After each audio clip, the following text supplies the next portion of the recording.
नमस्कार, मनी गुरु के इस खास पेशकश में आप सभी का स्वागत है। मैं हूं स्वाति रायना।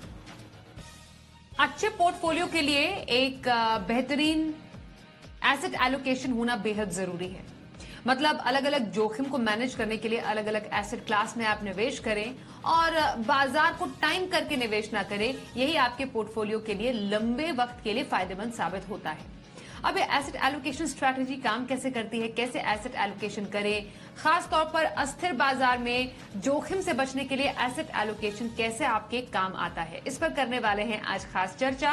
हमारे साथ है दो एक्सपर्ट्स, उनका परिचय करा दें। Firoz Aziz, deputy CEO, Anand Rathi wealth management private limited, और हमारे साथ आज है Chirag Mehta, CIO Quantum AMC. और स्वागत सबसे पहले हम फिरोज का करते हैं। Firoz, welcome to the show. Asset allocation की हम बात करते हैं एंड एसेट एलोकेशन बहुत ही ज्यादा इंपॉर्टेंट है, स्पेशली जब हम वॉलेटाइल मार्केट के दौर से गुजर रहे हैं। बाजार कभी बहुत बेहतरीन करते हैं, कई बार हम बाजार में देखते हैं बहुत ही जबरदस्त करेक्शन का माहौल दिखता है। सबसे पहले क्यों इंपॉर्टेंट है एसेट एलोकेशन इस टाइम पर, ये मैं आपसे फिरोज सबसे पहले नटशेल समझना चाहती हूँ। स्वाति जी नमस्कार। ये जो आपने टॉपिक उठाया है बहुत अहम टॉपिक है, क्योंकि एसेट एलोकेशन एक बहुत अहम हिस्सा होता है पोर्टफोलियो की ओवरऑल लॉन्ग टर्म रिटर्न्स को देखने के लिए और प्रोड्यूस करने के लिए। एसेट एलोकेशन एक की डिटरमाइनिंग फैक्टर होता है। ब्रिंसन, सिंगर एंड बीबोर ने एक स्टडी की थी कई सारे पेंशन फंड्स के ऊपर यूएस में।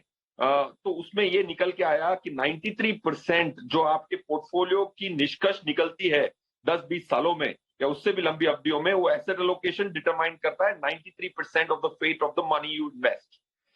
5% क्लोज टू 5% होता है सिक्योरिटी सिलेक्शन का इम्पैक्ट, और 2% हुआ था मार्केट टाइमिंग का इम्पैक्ट।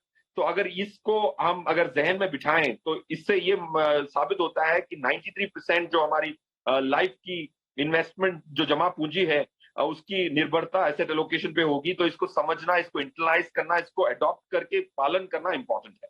अब अगर आप कोई भी निर्णय लेते हैं उसमें 3 हिस्से होते हैं। अगर मैं एक उदाहरण के तौर पे सरल भाषा में समझाने की कोशिश करूं तो अगर आप एक घर खरीदते हैं तो एक तो लगता है कि बड़ा सिंपल सा डिसीजन है, आपने एक अपार्टमेंट खरीदा लोअर परेल में, फॉर एग्जाम्पल मुंबई के अगर मैं उदाहरण लूं, तो आपने उसमें 3 छोटे निर्णय लिए हैं। वो 3 छोटे निर्णय क्या हैं? आपने पहला निर्णय तो ये लिया कि आपको रियल एस्टेट खरीदना है, तो आपने एसेट एलोकेशन की। दूसरा, आपने ये देखा कि आपने प्रॉपर्टी कौन से बिल्डर से कौन से फ्लोर पे कौन सी फेसिंग की खरीदनी है, उसको कहते हैं सिक्योरिटी सिलेक्शन। ये दूसरा सब डिसीजन है आपका। और तीसरा सब डिसीजन ये है कि आप आज भी खरीद सकते थे, 6 महीने पहले भी खरीद सकते थे, 6 महीने बाद भी खरीद सकते थे। ये तीसरा सब डिसीजन जो आपने कहा कि आज मैं खरीदूंगा, वो एक तीसरा टाइमिंग का डिसीजन है। तो हर इन्वेस्टमेंट के निर्णय में 3 सब डिसीजन होते हैं।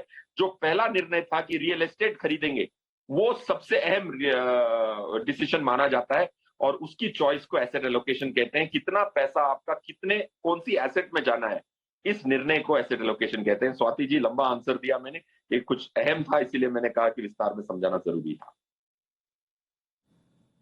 एब्सोल्युटली, जानना भी जरूरी था फिरोज, क्योंकि एग्जाम्पल से ही लोगों को बहुत क्लोजली मालूम चलता है, वो रिलेट कर पाते हैं कि हाँ बेसिकली ये जो हम कॉन्सेप्ट बता रहे हैं वो क्यों किसी के लिए इंपॉर्टेंट है।